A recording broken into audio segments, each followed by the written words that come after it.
کسی نے مجھ سے مسئلہ پوچھا کہ بھائی یوتھ کلب والوں کو آپ کیسا سمجھتے ہیں. میں نے کہا بہت اچھا کام کر رہے ہیں ماشاء اللہ. انہوں نے کہا نہیں, وہ ان سے کسی نے مسئلہ پوچھا ہے. اب پتہ نہیں ان سے پوچھا بھی ہے کہ نہیں پوچھا, لوگ غلط خبریں بھی پھیلا دیتے ہیں. لیکن بالفرض پوچھا بھی ہو, یہ جواب بھی دیا ہو, میں فرضی ایک مثال دے رہا ہوں, ہو سکتا ہے نہ ہو, کیونکہ جب تک پوری تحقیق نہ ہو کسی کی طرف کوئی بات منسوب نہیں کی جائے.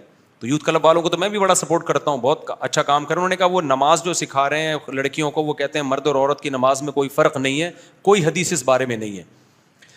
تو میں نے کہا دیکھیں یوتھ کلب والے بڑا اچھا کام کر رہے ہیں, یہ فروئی مسائل کی وجہ سے کسی کو برا کہنا تو ٹھیک نہیں ہے. یہ چھوٹی نماز تو پڑھوا رہے ہیں نا. تو کہتے ہیں پھر آپ کی کے پاس کیا دلیل ہے. میں نے کہا یوتھ کلب والوں سے پھر میری پیغام پہنچا دیں, میرے سے بھی رابطے میں ہیں اور بڑے اچھی طرح, لیکن میں بحث کرنا نہیں چاہتا کسی سے ان مسئلوں میں. ایسا نہ ہو میرا یوتھ کلب والوں سے عورتوں کی نماز پہ مناظرہ شروع ہو جائے. تو میں نہیں چاہتا میری صلاحیت ادھر استعمال ہو اور ان کی صلاحیت میرے خلاف استعمال ہو. جو کام وہ پازیٹیو کر رہے ہیں ان کو کرنے دو, جو ہم کر رہے ہیں ہمیں کرنے دو. لیکن جو عام آدمی مجھ سے مسئلہ پوچھنے آئے گا تو میں اس کو دلیل دے دیتا ہوں. میں کہتا ہوں بھائی اگر وہ آپ کو یہ دلیل دے رہے ہیں کہ عورت مرد کی نماز میں فرق کیا ہے, تو آپ بتاؤ کہ بھی علماء سے ہم نے یہی سنا ہے. وہ علماء جو مجتہدین کو فالو کرتے ہیں, جو اپنی رائے پیش کر رہے ہیں, ان کی بات میں نہیں کر رہا. جو مجتہدین کو فالو کر رہے ہیں صدیوں سے, وہ یہ کہتے ہیں عورت سمٹ کے نماز پڑھے گی, تو ہم ان علماء کے فتوے کو فالو کریں گے. رہا مسئلہ دلیل کا, تو ان سے کہیں بھائی اس کی کیا دلیل ہے. اگر آپ کہتے ہو کہ عورت سمٹ کے نماز پڑھے گی, اس پر کوئی حدیث نہیں ہے, بار بار میں سوال اٹھاتا ہوں, اب تک کوئی جواب کسی نے نہیں دیا.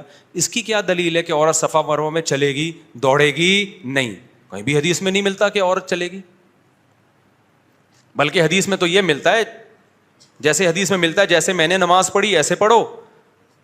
تو ہمارے اہل حدیث کیا کہتے ہیں, بھائی نبی نے تو سمٹ کے نہیں پڑھی ہے, تو عورتیں بھی سمٹ کے نہیں پڑھیں گی. تو بھائی اسی طرح حدیث میں آتا ہے خذوا عنی مناسککم, صحیح حدیث ہے, جیسے میں نے حج کیا ایسے حج کرو.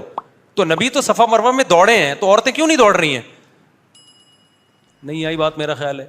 چاروں اماموں کا جو مذہب ہے نا, مضبوط بنیادوں پہ قائم ہے, وہ اصول ٹوٹتے نہیں ہیں. آج کل کے جو اسکالرز آ رہے ہیں کتنے بڑے علامے ہوں گے, مانتے ہیں تقویٰ بھی ہوگا, بھائی ان جیسا مینٹل لیول نہیں ہے.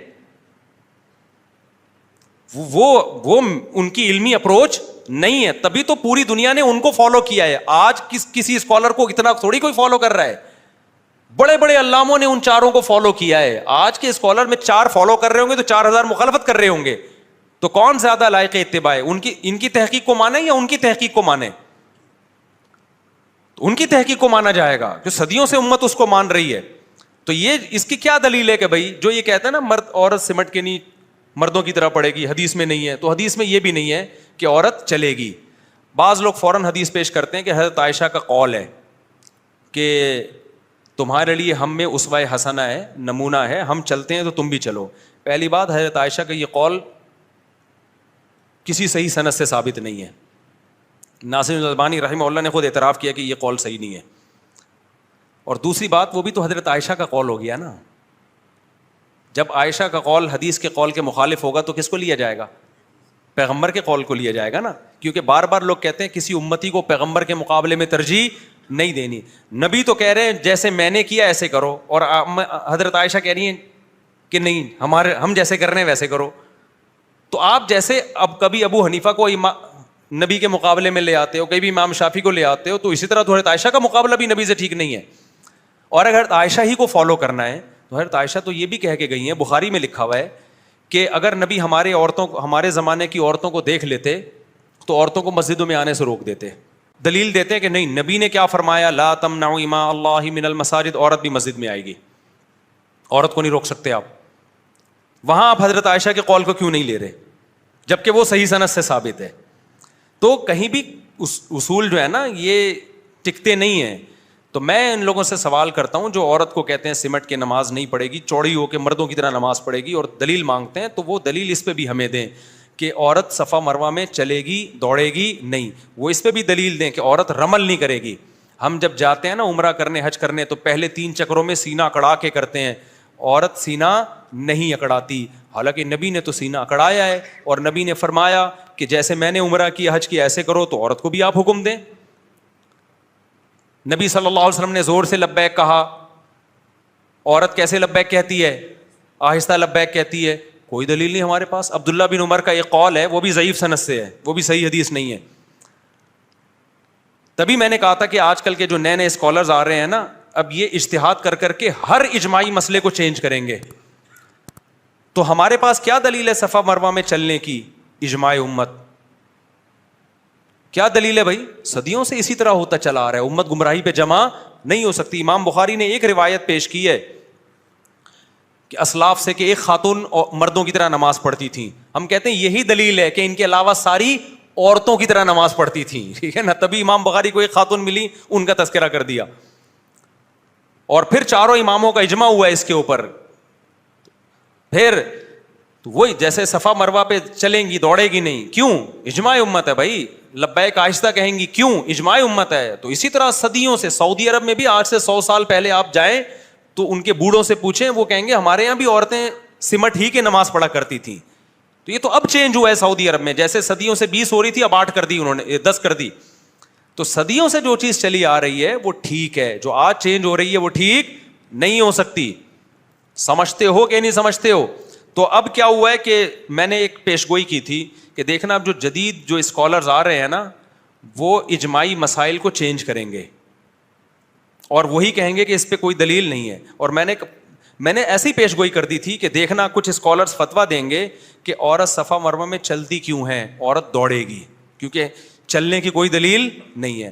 تو مجھے فتویٰ مل گیا ناصر الالبانی رحمہ اللہ کا, انہوں نے باقاعدہ فتویٰ دیا ہے کہ عورت دوڑے گی صفا مروہ میں, اور دلیل یہی دی ہے کہ نبی جب دوڑے ہیں, اور بلکہ اس سے بھی اوپر کی دلیل دی ہے.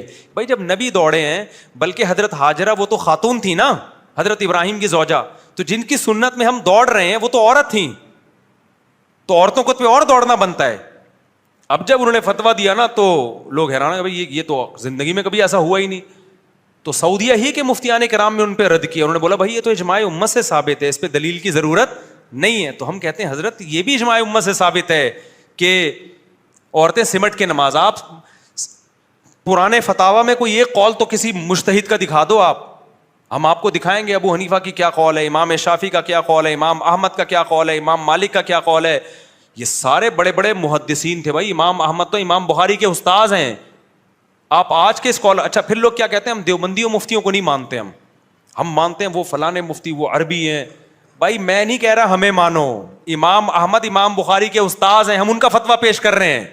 کمال کی بات ہے, دیوبندیوں سے بغض میں امام ابو حنیفہ کو بھی چھوڑ دیا, امام مالک کو بھی چھوڑ دیا, امام احمد کو بھی چھوڑ دیا, امام شافعی کو بھی چھوڑ دیا, اور کسی عربی کے فتوے کو فالو کر رہے ہیں. اور لیبل کیا لگا رہے ہیں کہ دیوبندیوں کو کیا پتا, ان بر صغیر کے مولویوں کو کیا پتا.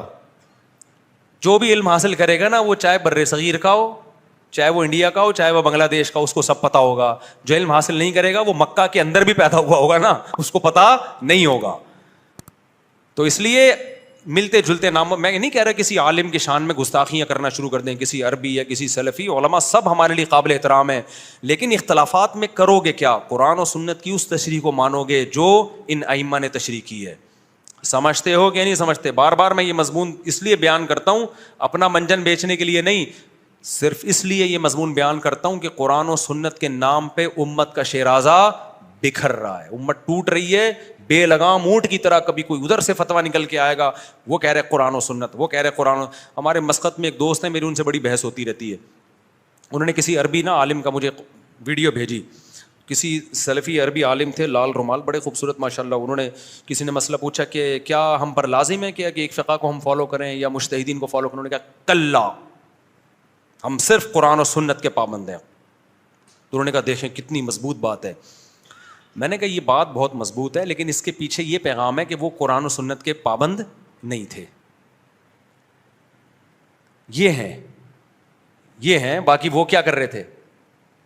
وہ قرآن. اور میں نے کہا سعودی عرب میں جب تک فقہ حنبلی قانونی طور پر مضبوط تھا نا, سعودی عرب میں دین میں تحریف کا راستہ نہیں کھلا تھا, علماء پابند تھے.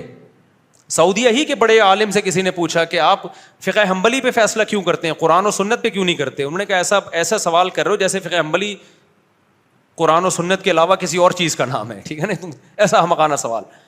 لیکن ہوا کیا ہے, جب فقہ حنبلی کو سعودیہ میں چھوڑا گیا ہے نا, تو قرآن و سنت کے نام پہ اب کیا ہو رہا ہے, عرب ملکوں میں اب یہ ہونے لگا ہے کہ گورنمنٹ جس چیز کو حلال کرنا چاہتی ہے نا, اپنی مرضی کے مولوی لا کے قرآن و سنت کا لیبل لگا کے مارکیٹ میں چلتا کر دیا. جیسے کہ پاکستان میں تو بہت پہلے سے ہو رہا ہے.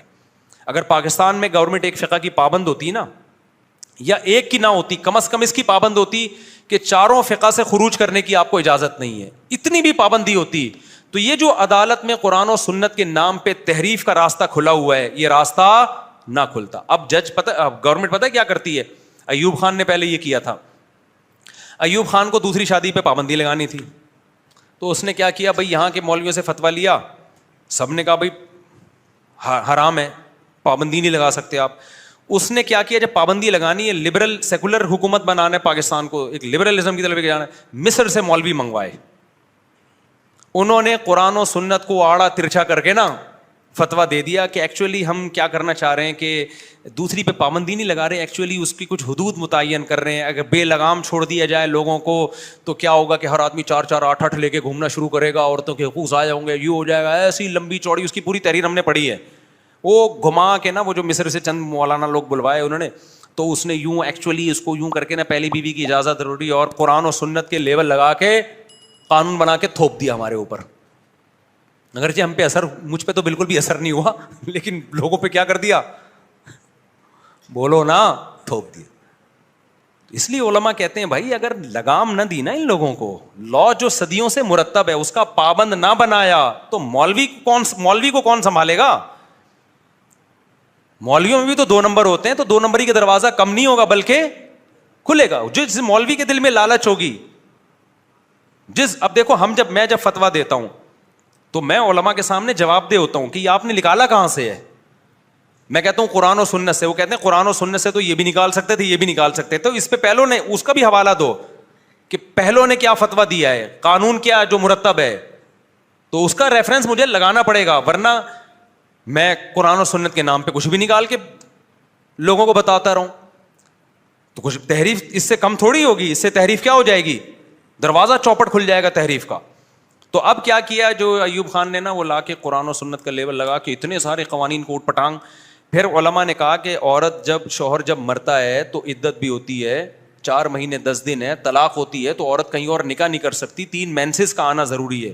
تو اس نے ایکچولی کر کے نا کہ قرآن نے 3 مینسز کا کہا, تو 3 مینسز کے 90 دن بنتے ہیں, تو ہم نے نظم کی وجہ سے, ایک لا مینجمنٹ کی وجہ سے 90 دن بنا دیے اس نے, اور پھر قرآن کی آیتوں سے ہی نکالا. اب دیکھو قرآن میں طلاق و مرتان, 2 دفعہ طلاق, تیسری دے دی تو اب رجوع کا حق نہیں ہے. دوسری طرف قرآن میں آتا ہے جب میاں بیوی میں جھگڑا ہو تو دونوں میں صلح کی کوشش کرو. اب اس نے 2 آیتوں کو آپس میں مکس کر دیا. جو مصر سے سیکولر قسم کے مولانا آئے تھے نا, انہوں نے کیا کیا, اب لوگ علماء سے مسئلہ پوچھتے, صحابہ تابعین سے بھی پوچھتے, تو یہ جواب ملتا جو بھی طلاق دے گا طلاق میں ریورس گیئر نہیں ہے. اس نے کیا کیا, 2 آیتوں کو مرج کر دیا کہ اصل میں قرآن یہ ایکچولی, جیسے غامدی صاحب ایکچولی کر کے نا سامنے والے کو ایسا وہ مسحور کر دیتے ہیں, جادو. وہ کہتا ہے یار علم تو کس کے پاس ہے, ان کے پاس ہے علم تو اصل میں.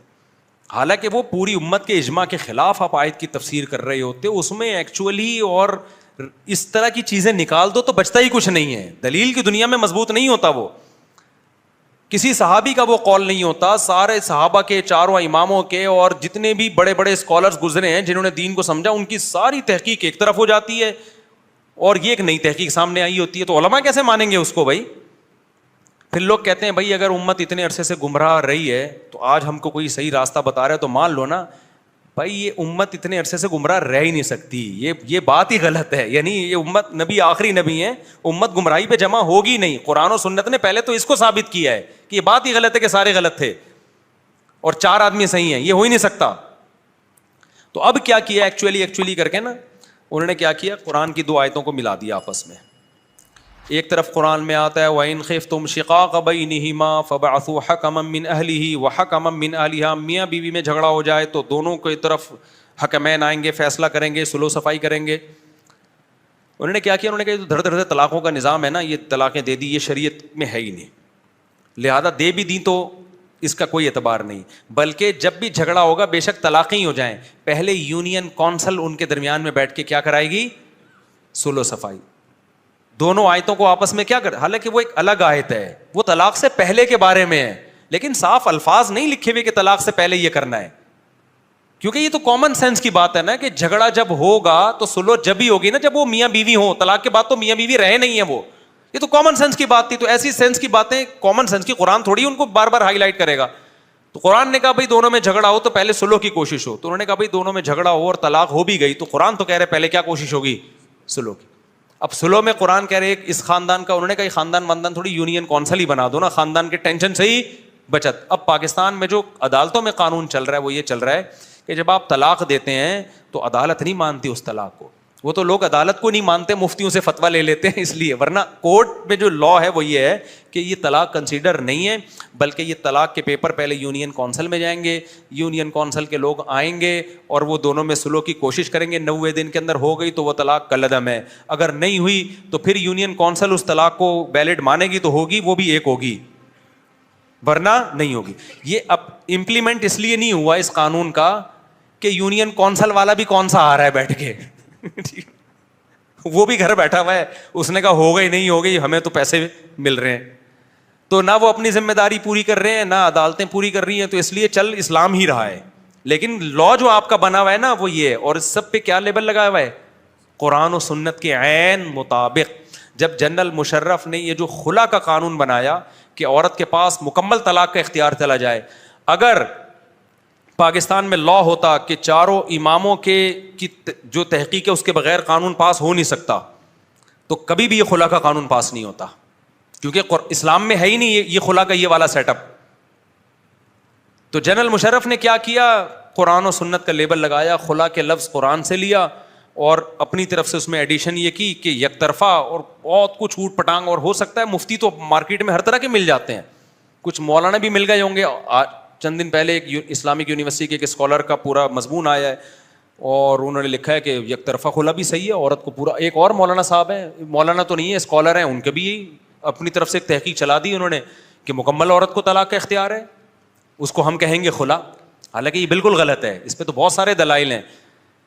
تو کیا ہوا کہ وہ ایسا خاندانی نظام کی ایسی کی تیسی. اب جس عورت کو وسیم بھائی اچھے لگ رہے ہیں وہ کورٹ میں جا رہی ہے کہ ابے جان چھڑا یہاں سے. میرے پاس کیس آیا, ایک آدمی نے 1.5 کروڑ کا پلاٹ دیا اپنی بیوی کو محبت میں, بیگم نے لے لیا, اگلے دن جا کے کیس فائل کیا, بیوی بھی گئی پلاٹ بھی گیا. لیکن آپ جج سے پوچھیں گے, وکیل سے پوچھیں گے, بولیں گے عین قرآن و سنت کے مطابق ہے. تو میرے بھائی یہ منجن بک رہا ہے قرآن و سنت کے نام کا. تو ہم جو آپ کو کہتے ہیں نا مجتہدین کو فالو کرو, اپنا منجن بیچنا ہوتا تو ہم کہتے ہیں میری تحقیق کو فالو کرو. آج جو اپنا منجن بیچ رہا ہے وہ کہہ رہے ہیں میری تحقیق کو فالو کرو. یہ سارے مولوی منجن بیچ رہے ہیں, اور جس کی طرف نسبت کی جاتی ہے منجن بیچ رہے ہیں وہ اپنی تحقیق نہیں بتا رہے, وہ کہہ رہے ہیں بھائی جو صحابہ تابعین اور ائمہ اربعہ کی تحقیق ہے اس کو فالو کرو. تو منجن کون بیچ رہا ہے؟ منجن وہ بیچ رہا ہے جو ان علماء کے خلاف کر رہا ہے. آپ کو نہیں آ رہی تو جاؤ, حدیث میں آتا ہے علماء کو لوگ چھوڑ دیں گے, خود بھی گمراہ ہوں گے, جو اسکالرز ہیں وہ خود بھی گمراہ ہوں گے اور دوسروں کو بھی گمراہ کریں گے. تو آپ اللہ سے, ہمارے بس میں جو تھا بھائی ہم نے